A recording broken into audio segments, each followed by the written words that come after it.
Sou Priscila Silva e estamos ao vivo pelo Instagram do Jornal Panorama. Agora que começa o Conheça Seus Direitos, programa que está sendo realizado às quintas-feiras, onde a gente debate junto com o Dr. Gustavo Velasquez ações, informações que levam a você maiores conhecimentos. Gustavo, ele que já está aí acompanhando com a gente. Eu agradeço a todos que estão aí pelo Instagram e também pelo Facebook do Jornal Panorama. Boa tarde, doutor Gustavo, tudo bem? Oi, Priscila, tudo bem e você? Tudo ótimo, graças a Deus. Tá, tá dando para me ver? Parece que tá meio fechado, né? Não, eu consigo te ver certinho. A Tá, imagem aqui tá então tá bom. certinha. Tá certinho, o som Tu- também está bom. Que bom, tudo bem? Tudo bem, graças a Deus, doutor. Que Vamos zebra, aqui. hein, com esse áudio nosso. Nunca dá certo, oh meu Deus, mas Instagram sempre nos salva, isso é ótimo. 20 minutos quase de luta. Não, deu uns 10, né? Não é. Mas estamos aí, né? E ao vivo também pelo Facebook, o pessoal do Facebook também pode acompanhar aí pelas nossas redes sociais. Estamos pelo Instagram, mas também conectados juntinho com o pessoal lá do Facebook.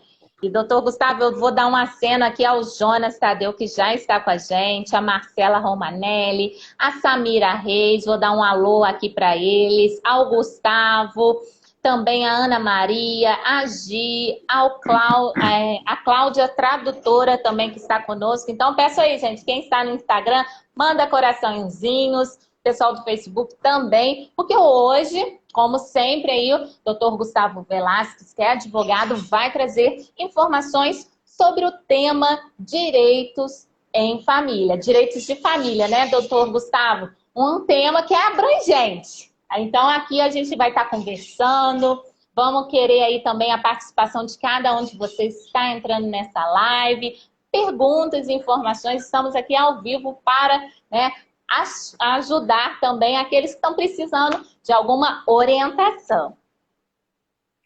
É isso aí. Mandar um abraço aqui pro Fabiano, tá aqui assistindo a gente também, e a todo mundo que já entrou. É isso mesmo, doutor. E como a Gi também está falando aqui, saudades, ô Gi. E, doutor, tudo que a gente envolve família nem sempre é fácil, né? A gente vê aí que tem, infelizmente, alguns probleminhas e quando fala que é justiça, aí que o trem desanda, né? Vamos assim dizer. E para evitar algo que sempre ocorre todas as vezes, é sempre ter essas informações, procurar um advogado, porque a família tem os seus direitos, os filhos têm os seus direitos, os pais têm os seus direitos, até os avós, né? Conforme foi colocado em outras lives. Então, como que é realmente manter esse direito, especialmente nas nossas famílias? O que a gente também deve atentar a esse tema, a essas questões? O importante é sempre, você falou, né, sobre ação, né, para a injustiça já causa.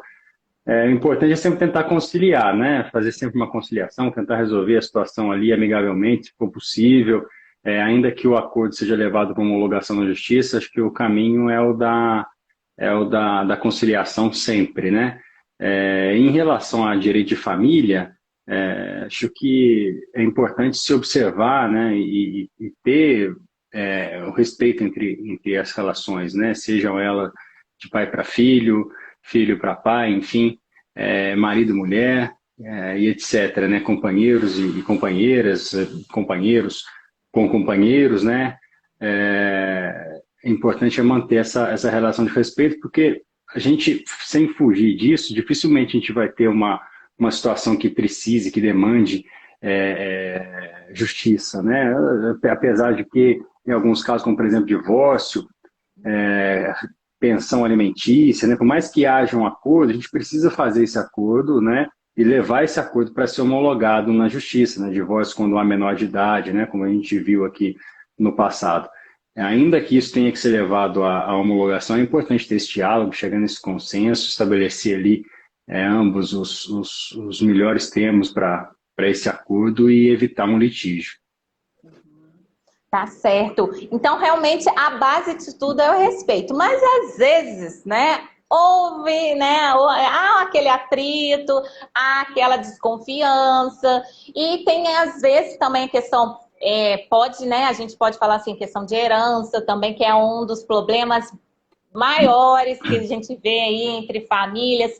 Filhos que querem até antes a herança, creio que não é o correto, né, doutor? A gente pode avaliar aí se é ou não, porque eu lembro que a gente já destacou que o pai pode passar, né, alguns bens, mas alguns bens já são realmente destinados aos filhos. É algo também que a gente pode frisar bem aqui, ressaltar nesse programa. É verdade, né? Quando há aí a sucessão, né? Quando é aberta a sucessão, ou seja, quando é aberto o inventário, vai como o pessoal no popular conhece, né? Quando morre uma pessoa e tem de se transmitir a herança, geralmente aquela família que é unida se desune, né? A família que é desunida se desune mais ainda, porque o mal da humanidade é o dinheiro, né? E a hora que o dinheiro entra na conversa, né, infelizmente, muitas vezes não se chega a um consenso. Tem questão também de ciúme, muitas vezes. Mas meu irmão está sendo beneficiado e eu estou sendo prejudicado. Sempre tem essas desconfianças. Às vezes a briga é por um determinado bem que ambos querem, não chegam num acordo, acham que a partilha foi injusta, a divisão dos bens foi injusta. Isso realmente é uma lástima, né? Mas infelizmente, na maioria dos casos, tem atrito, né? Não deveria ser assim. Até porque as pessoas estão recebendo ali um patrimônio a título gratuito, né? Não era para ter confusão, né? Até mesmo em respeito à alma daquele falecido, né? Que deixou esse patrimônio para eles, né? Mas, infelizmente, não é o que acontece. Então, em relação à sua pergunta, a gente falou sobre a doação, né? Realmente ele pode antecipar, né? Há formas de se evitar esse problema e minimizar aí esse desgaste que acontece depois, né? Na maioria das vezes. E como isso pode ser feito? Através de testamento, através de doação já ainda em vida, né? Predisposição ali do que vai ficar para cada um, né? Ainda que se reserve o usufruto ali para o donatário, no caso, para o doador, desculpa, para quem está fazendo a doação, né? Então, são formas de se prevenir, né? E tentar minimizar esse desgaste, né? Tem também a questão das holdings, que é uma coisa muito nova, não tão nova assim, mas vamos lá, vem sendo mais utilizada recentemente, né? Que é a estruturação de uma empresa, uma pessoa jurídica de administração de bens próprios, né? Que é formada ali, tem como sócios, no caso, o pai, a esposa, os filhos, e eles englobam ali nessa pessoa jurídica os bens, né? Geralmente os imóveis, né? E assim a sucessão vai ser feita de acordo com o contrato social, de acordo com o que é estabelecido no contrato social, se evitando aí muitas vezes a necessidade de fazer um inventário para discutir tudo, né? O inventário vai ter de ser feito para ser discutida a cota, a participação na empresa, né? Nessa holding, mas a divisão dos bens, etc., tudo isso já vai estar mais ou menos definido ali dentro do contrato social dessa empresa. Então, a forma de prevenir litígio em casos de herança é justamente usar das ferramentas que se tem. O testamento, seja ele particular, seja ele público, seja ele cerrado, enfim, são as formas de testamento que a gente tem, né? Lembrando sempre que o testamento particular é um escrito à própria mão ali pelo autor da herança, já é suficiente, desde que seja assinado por 3 testemunhas. Isso é um requisito de validade, né, de um testamento particular. É um requisito de validade. Então, ele pode dispor ali, né, num escrito à mão mesmo, desde que esteja assinado por 3 testemunhas, né, ele tem validade, né? Isso, obviamente, depois de falecido, esse testamento tem que ser levado ao conhecimento da justiça, né? O juiz tem de fazer o registro desse testamento e então declarar se ele é válido ou não, e aí então vai se seguir as disposições de vontade que estavam contidas nele, né, de acordo com a distribuição dos bens, a partilha dos bens, etc. Ou pode ser feito via cartório, que é o mais comum, né? A diferença do testamento particular para o público é que né, é justamente a publicidade, né? O testamento público é feito via cartório, né? Qualquer pessoa com capacidade para os atos da vida civil pode procurar um cartório e fazer ali o seu testamento, só que esse testamento vai ser público, a pessoa tem que ter consciência disso. Ele pode ser consultado, inclusive, pelos herdeiros, né? E às vezes, às vezes não, algumas vezes isso não é desejado, né? Já o testamento particular, a pessoa pode fazer isso e deixar ele num cofre, né? Nomear ali um testamenteiro, né? Que vai fazer cumprir esse testamento na falta dessa pessoa, né, na falta do autor da herança. O problema todo é que esse documento não pode se perder. Uma vez perdido, ele não existe mais. Se foi rasgado, se foi rasurado, perdeu a validade. Então, você não tem tanta segurança quanto você tem em relação ao testamento público. Só que o testamento público tem a desvantagem da publicidade. Então, você pode ter aí até, às vezes a pessoa pode ter até um problema aí já, né, prévio com os filhos, né? Ah, mas por que você está deixando tal coisa para fulano e não para mim? Então, é uma situação complicada. Mas é bom fazer esse planejamento justamente para evitar, né, litígios, evitar divergência entre os herdeiros, né, confusão na família e desunião na família.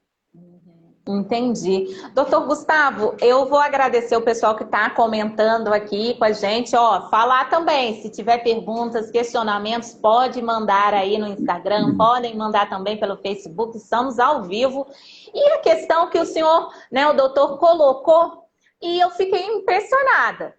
Então, se eu colocar num papel que eu dou, né, faço meu testamento ali, se tiver 3 pessoas assinando aquele documento, mas e se eu não levar no cartório, valeria do mesmo jeito ou não? Como que esse processo também, ou tem que estar tudo, né, documentado, registrado no cartório? Não, ele vale do mesmo jeito. Você faz um documento ali, num papel sulfite que seja, numa folha de caderno, faz à sua disposição, 3 testemunhas assinam junto com você, e isso depois, o que vai conferir credibilidade e validade a esse testamento é justamente o registro que é feito após a morte do testador, né?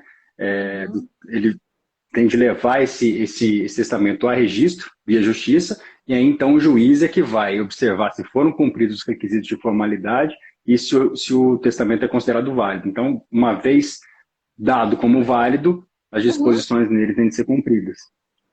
Nossa, interessante, muito bom. Doutor, eu vou aqui agradecer o pessoal que está aqui conosco pelo Facebook, é o José Renato Esperança, está com a gente fala aqui boa tarde para ele que é de Passa 20. Também o Raimundo Souza, que é de Santiago, está com a gente também assistindo, a gente agradece a todos vocês.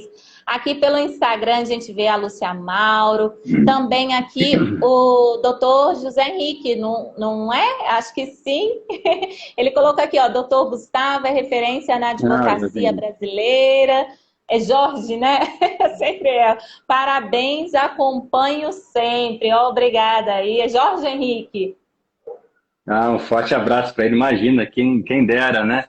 Quem sabe um dia eu chegue lá, mas por enquanto, mas agradeço a consideração aí desse amigo. Aqui também o Daniel Michele manda palminhas pra gente. Muito obrigada aí, Daniel Michele. A todos que estão aí conosco pelo Instagram. Agora eu Conheça Seus Direitos, o programa junto com o doutor Gustavo Velasquez, onde ele reforça, né? Orienta, destina aí conhecimentos a você que nos acompanha sobre direito. E direito é sempre, assim, faz direito, é difícil. Eu acho muito complicado, só realmente para quem tem esse dom, essa missão, porque é muita lei, é muito, né, parágrafo, é artigo, enfim, tem que saber muito bem, porque algum quesito ali, se tiver errado, igual eu não sabia dessa questão, se tivesse só no papel, com 3 pessoas, já valeria. Isso aí é até uma forma assim de auxiliar, doutor. Então, realmente, tem muitas coisas no direito que a gente não sabe, é realmente leigo, mas que possa, né, ter essa orientação. Então, aqui no Conhecer Seus Direitos, você pode aprender aí e tudo simples, tudo de uma forma bem tranquila para vocês. Então, a gente agradece aqui. Estamos nesse tema, né, direito de família, e vamos continuar aqui com o doutor Gustavo, pedindo também orientações. Quais são os maiores problemas, doutor Gustavo, que o doutor avalia que acontece, né, na família, que realmente deveria ser solucionado ainda antes de, né, de um caso, vamos supor, litigioso, como são as separações? O que o doutor avalia que poderia ser realizado antes para não dar um problema maior no futuro? Bom, em relação a direito de família, né, uma coisa que se pode fazer para evitar e que geralmente acontece é a questão da pensão alimentícia, né, nas separações. Às vezes a pessoa não é casada, né? Se a pessoa for casada, para ela conseguir se divorciar, ela tende a ir a juízo, né, caso ela tenha filhos menores de idade. Se não houver filhos menores de idade, ou se não houver filhos, ela consegue fazer dissolução via cartório. Mas havendo filhos menores de idade ou incapazes, essa dissolução só pode ser feita através da justiça, né? Tem que ser homologada pela justiça. Então, o que a gente observa às vezes são casais que se separam, mas não se divorciam, e pessoas que não chegaram a ser casadas, né, formalmente, convivem em união estável, se separam e fazem ali um acordo verbal entre eles, em relação à pensão alimentícia, convivência com os filhos, e isso traz confusão no futuro, porque se não houver um consenso em alguma divergência, você não tem como fazer cumprir esse acordo verbal estabelecido entre as partes, né? Então, por mais que se haja um acordo verbal, por mais que as pessoas tenham esse entendimento, é aconselhável, né? Não é obrigatório, mas é aconselhável que se faça esse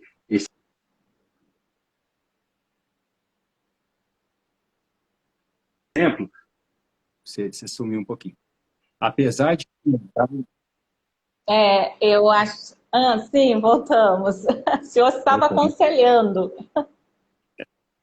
Apesar de acordado ali a questão da pensão alimentícia, como vai ser feita, quanto vai ser pago e etc., uma eventual inadimplência por parte do alimentante, ou seja, por parte de quem paga a pensão, para quem recebe conseguir cobrar isso na justiça, ela não vai ter a possibilidade de entrar com uma ação de execução, dizer ao juiz, olha, ele me paga todos os meses X de pensão, ele está me devendo tantos meses e eu quero receber.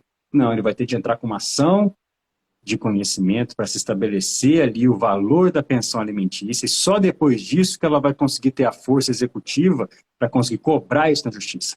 Então, a falta de acordo nesse sentido pode vir a ser um prejuízo no futuro, nesse caso, por exemplo, em caso de inadimplência. Então, é por isso que se separou, né, faz esse acordo, leva isso para homologação, porque num eventual problema, você já tem a segurança, já tem ali pré-estabelecido como vai ser, para poder executar isso na justiça depois.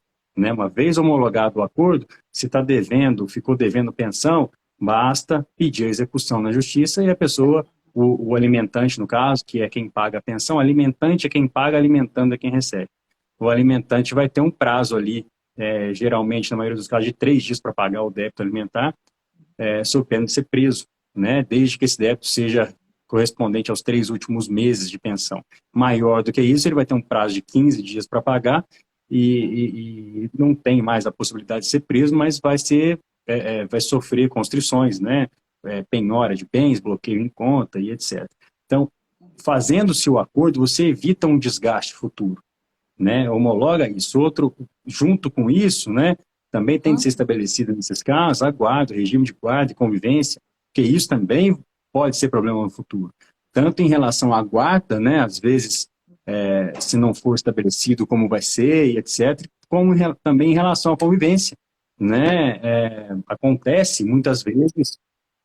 Espera aí, Priscila. Espera aí, que deu zebra aqui. Aí, vamos lá.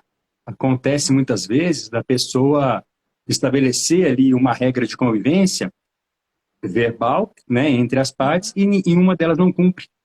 Né? O pai não vai buscar o filho, ou o pai vai buscar o filho e a mãe não cumpre com o que foi combinado, e isso vai trazer problemas. Uma vez formalizado o acordo e homologado, desculpa, o acordo, isso é mais fácil de ser exigido, tanto para a mãe, que precisa que o pai vá buscar, né, isso é importante frisar, eu até vou falar isso porque houve uma situação nessa semana no escritório, né, vieram me consultar a respeito disso. A pessoa que precisa, porque a mulher, muitas vezes, na maioria das vezes, a mulher fica com o filho, né, e o pai tem a falsa impressão de que aquele direito de convivência ou direito de visitas é uma faculdade dele, quando na verdade não é. Aquele é um direito tanto dele quanto do filho, até mais do filho do que dele, porque o filho tem o direito de conviver com o pai.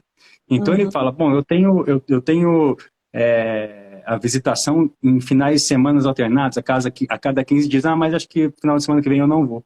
Aí ele avisa na sexta-feira que não vai, e a mãe não pode se planejar, não pode se programar. Se a mãe, por exemplo, quiser aproveitar o momento que ela vai ter um descanso, entre aspas, né?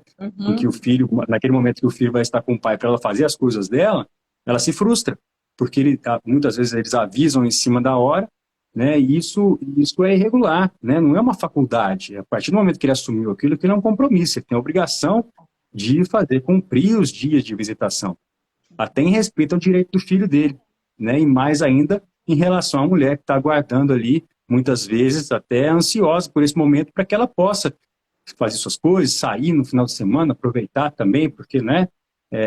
E essa divergência acaba sendo uma forma que em muitos casos pode se acontecer, do homem exercer um controle sobre a mulher, né? Ele sabe que ela está com um filho e aí ele exerce esse controle. Então, isso é uma das coisas que pode ser evitada com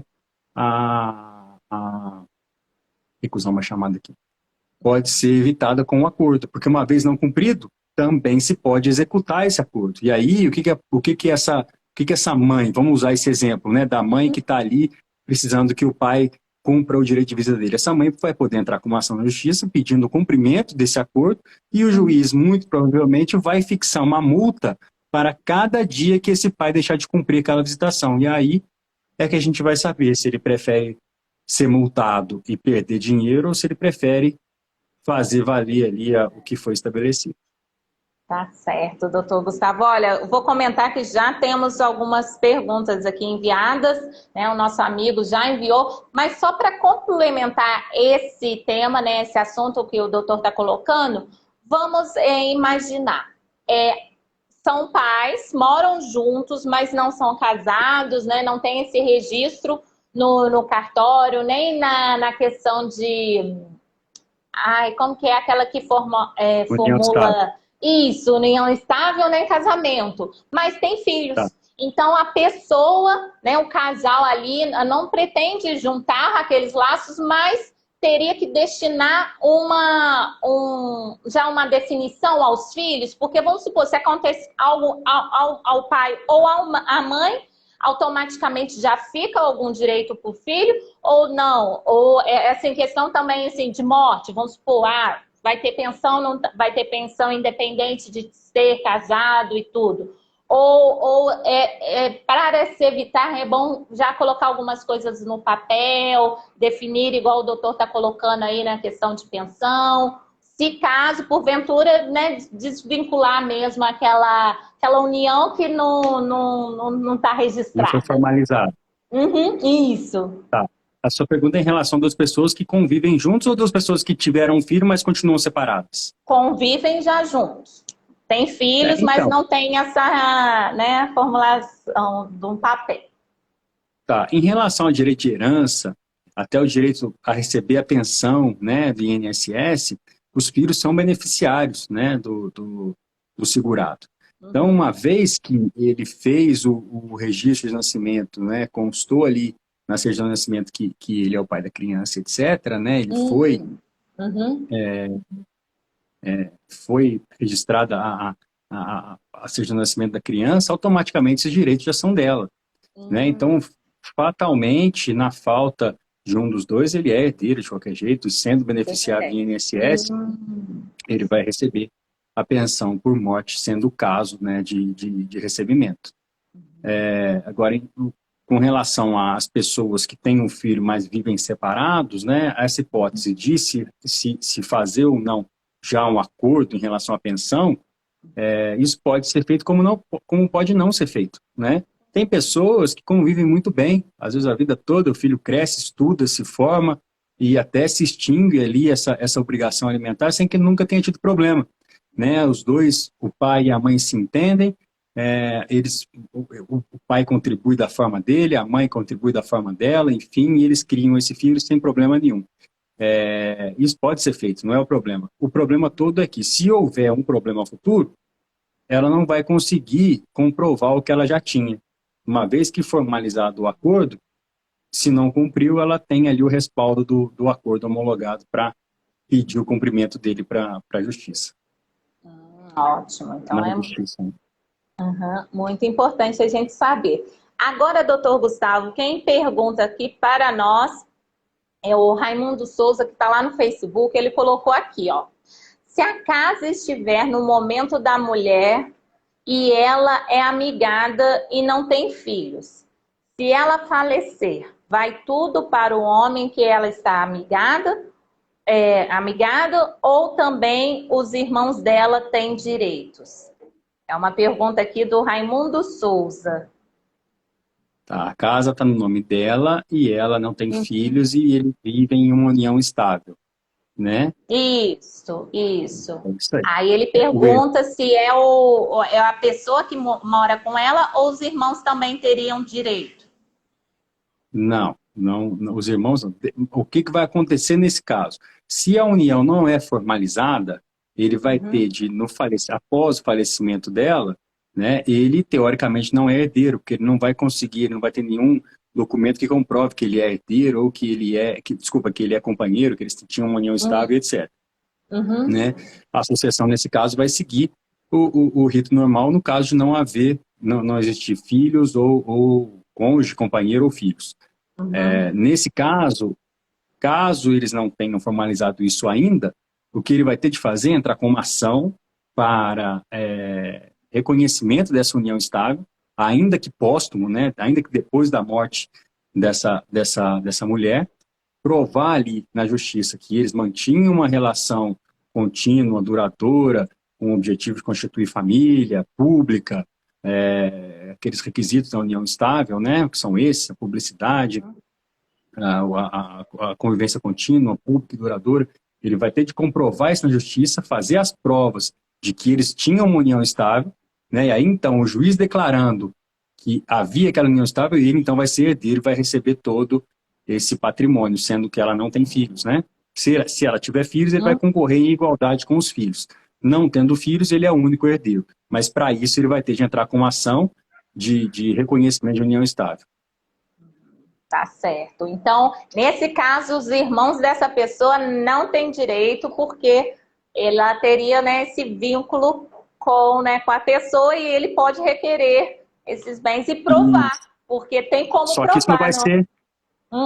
Só que isso não vai ser automático. Ele vai ter de entrar com essa ação aí para provar a qualidade dele de companheiro e, consequentemente, a qualidade de herdeiro. Se ele ficar quieto e não fizer nada, a sucessão vai seguir o fluxo normal, como se não houvesse nem companheiro, cônjuge ou filhos.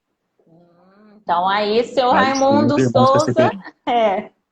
Então, Raimundo Souza, aconselha aí o seu amigo, essa pessoa, a ou formalizar essa união estável. Não precisa ser no cartório, pode ser por um contrato particular de união estável, não precisa ser através de uma escritura. Se for por uma escritura, melhor, mas tem um custo de cartório, etc. Mas se quiser fazer um contrato particular, não tem problema nenhum. Faz um contrato, porque isso já vai constituir uma prova para no futuro essa pessoa poder pleitear isso em juízo. Agora, caso ele não constitua, caso eles não formalizem essa união estável, então fica atento essa pessoa tem que ficar atento para, na eventualidade dessa pessoa, infelizmente, vir a falecer, primeiro que ele vai ter de se socorrer da justiça e entrar com uma ação declaratória aí de união estável.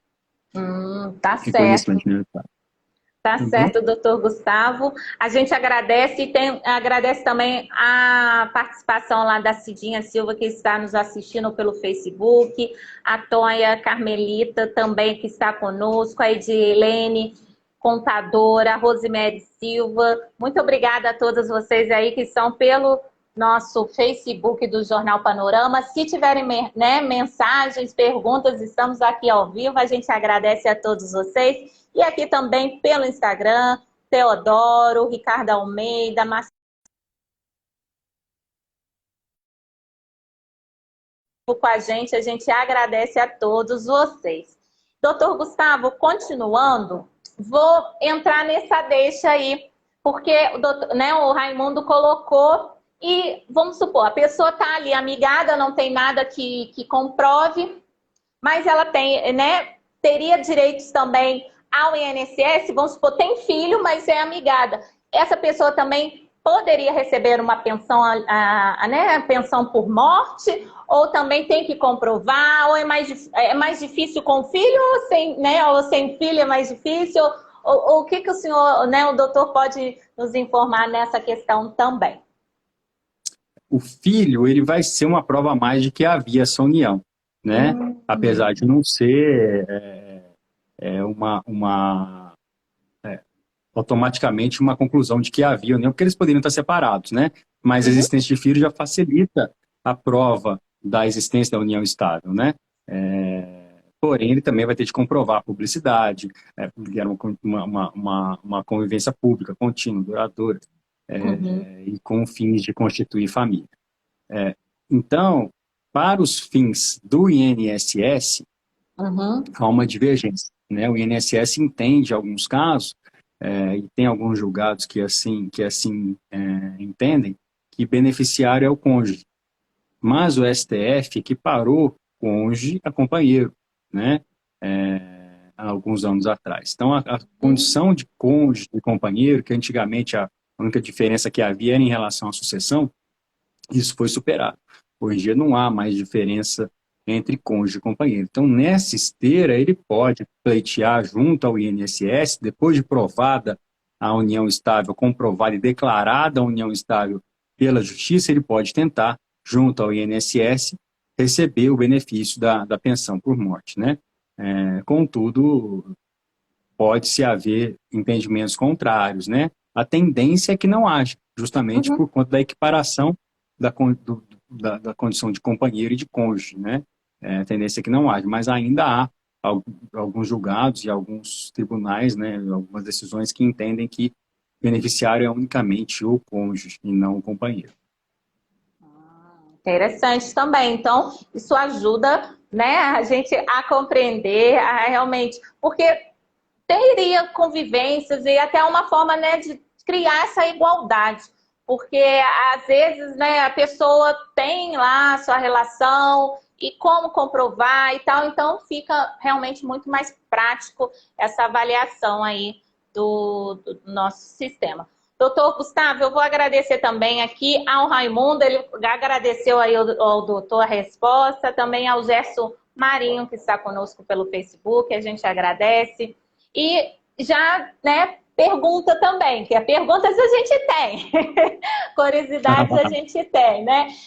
Igual, filhos, os direitos também eu acho que é muito importante quando a gente fala também do filho cuidar dos pais. Eu acho que é importante a gente citar isso, doutor Gustavo, porque ainda mais nesse sistema que a gente está vendo no nosso país, tanta dificuldade, a gente vê que às vezes os pais não conseguem cuidar dos filhos, mas os avós cuidam dos netos, mas também os filhos têm que cuidar dos pais. Essa questão também é muito importante a gente, se possível, destacar hoje.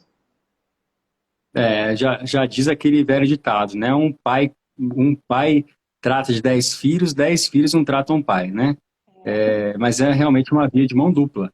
Essa assistência tanto parte do pai para com o filho menor de idade, como em relação ao filho para com os pais que não têm condições, que estão passando por uma condição difícil. O filho tem esse dever, é uma obrigação dele, né? De prestar alimentos aos pais em situações de necessidade. Então, é uma via de mão dupla, é uma obrigação do filho, né? É um dever, né, do filho, tal qual é do pai em relação a ele. No futuro, quando o pai estiver passando por dificuldades, na maioria das vezes na terceira idade, né, idoso, o filho tem de contribuir, tem de prestar alimentos aos pais, a gente prestar os cuidados, enfim, dedicação aos seus pais. E em relação também aos avós que querem cuidar dos seus netos, doutor Gustavo, é mais assim, fácil ou é complicado? Tem que entrar assim na justiça ou o pai autorizando o seu, né, seu pai, seu avô, ou da família da mulher também passando aquela responsabilidade, não é ser responsabilidade, mas autorizando a outra família cuidar. Isso também tem sido casos, teria como informar também se os avós querem tomar, né, ter a... Como fala, doutor? Não sei, guarda isso? A guarda daquela criança? O direito a obrigação dos avós para com os netos é uma obrigação subsidiária, né? A obrigação principal é do pai, ou seja, do filho desses avós, né? Ele é o principal obrigado. Agora, subsidiariamente, na impossibilidade, na falta desse filho, ou caso esse filho não tenha condições, aí sim os avós também participam e têm o mesmo dever aí em relação ao sustento dos netos, né? Agora, em relação à guarda da criança, isso acontece muitas vezes quando o filho perde a guarda, né?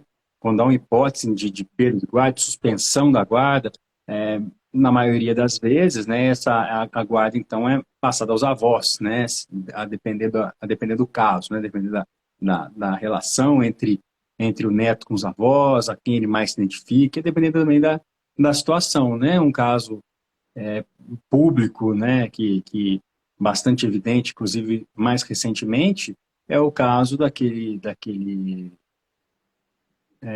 crime, né, acontecido envolvendo a Elise Matsunaga, né, que matou e esquartejou o marido, e a guarda da filha dela hoje é dos avós paternos, né, dos pais do falecido, né, e a filha dela é criada por isso porque ela perdeu a guarda da criança, né, justamente por ter cometido esse crime, né.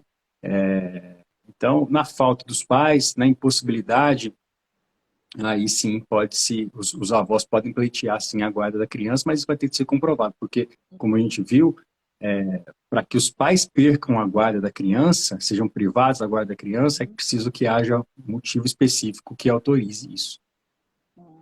Isso é bom relatar também. E nesse caso, né, que a gente já conhece, porque, né, realmente foi estampado na mídia, porque a mãe cometeu um crime, está, né, cumprindo a pena e foi julgada, né, perdeu realmente a guarda. Mas em casos não, aí é outra situação. Mas assim, tem casos, né, que ocorrem crimes que praticamente isso seria meio automático, doutor, ou mesmo assim a família tem que requerer a guarda, ou, né, foi culpada, né, culpada por aquele homicídio, isso já caracteriza a perda da guarda? Isso já caracteriza, sim,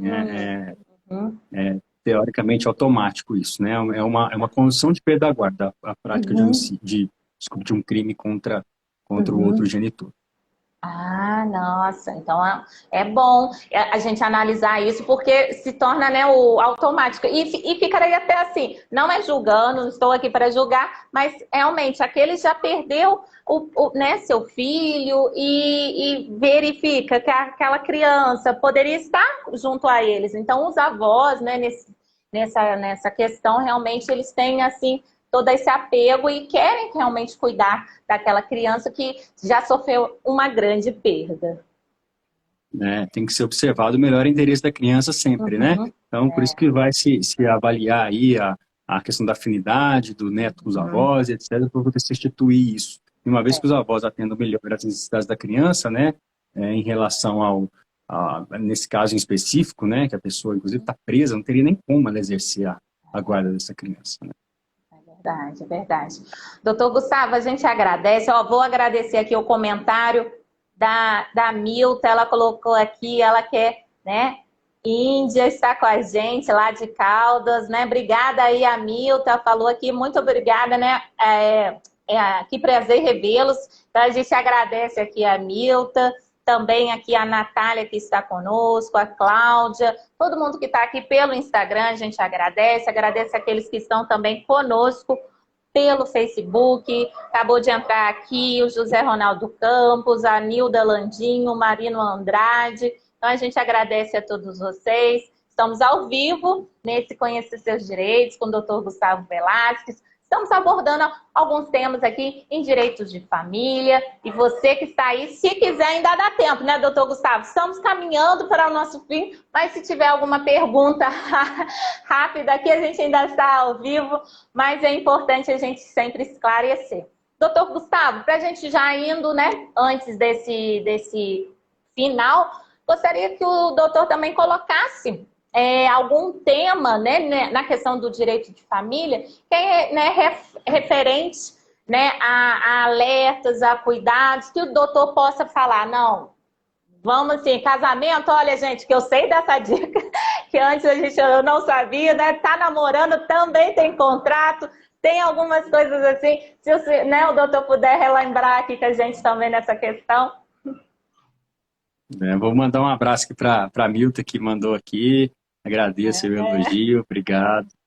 Agradeço a todo mundo que está aí acompanhando a gente.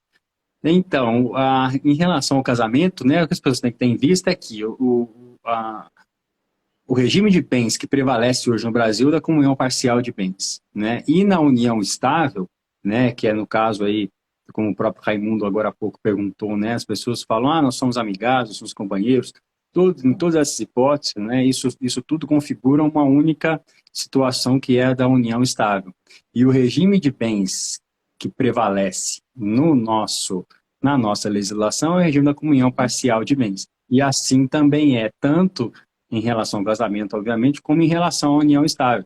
Então a pessoa tem que ter assim, a consciência disso, né, de que a união estável ela é regida desde que outro regime não tenha sido escolhido, né, não tenha sido estabelecido, o regime da comunhão parcial de bens. Para que seja instituído outro regime, essa união estável deveria ser registrada, né, ser objeto de um contrato, ou ser objeto de uma escritura, de uma escritura de união estável, em que se adote outro regime de bens, mas ainda a proteção que a lei confere em alguns casos específicos, né, como, por exemplo, a pessoa maior de 70 anos, que só vai poder se casar pelo regime da separação de bens, assim como a pessoa que se divorciou e ainda não fez a partilha dos bens, também o único regime de bens possível para uma nova união é o da separação de bens. Então, nesses casos, né, há essa exceção. Mas a regra geral é de que o regime de bens é da comunhão parcial de bens. Agora, em relação ao contrato de namoro, né, isso se adota com o sentido de que aquela união, aquela convivência entre os namorados não venha no futuro a constituir uma união estável. A intenção deles é realmente namorar e não constituir família, né, não é compartilhar a vida em comum, né? Então, se faz esse contrato de namoro, que é até uma invenção, né, surgida, até emprestada aí dos Estados Unidos, para que não se configure, se evite se configurar uma união estável futura, né? Então, há também essa possibilidade. E aí é interessante que se faça esse registro em cartório para que tenha validade, tenha publicidade, enfim, os requisitos aí de veracidade, né? Verdade. Olha só, até a Milta comentou, viu?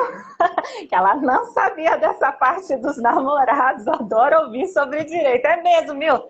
Se a gente estiver aqui, a gente só aprende. O doutor Gustavo sabe, ele responde aqui, nos orienta. E outra coisa que eu não sabia, então, acima de 70 anos, se a pessoa fosse casar, é realmente separação dos bens. Eu não sabia. Para mim, continuava a lei vigente. Muito interessante. Isso eu também não sabia, não, doutor. É isso aí. Tá certo. Então, olha lá, só aprende a palavra aqui da Milta. Muito obrigada, Milta. Doutor Gustavo, eu creio que hoje a gente pode dar uma pincelada aqui nesse tema tão importante. Agradeço aí a todos que participaram com a gente, mandaram seu comentário, mandaram as perguntas. Eu agradeço de coração e falo aqui, né? Daqui a 15 dias estarmos aqui novamente, lançarmos aí essas informações, são importantes, que são, né, naturais e a gente só tem a aprender. É isso aí. A gente se reúne aqui logo em breve, né? Não sei se daqui a 15 dias, talvez, para a gente fazer mais um bate-papo aqui e sanar nas dúvidas das pessoas que nos acompanham. Tá certo. Doutor Gustavo, muito obrigada. Fica com Deus e até a próxima oportunidade. Até Eu que mais. agradeço, Priscila. Tudo de bom para vocês todos aí. Um abraço. Somente Tchau, tchau. outro. Tchau.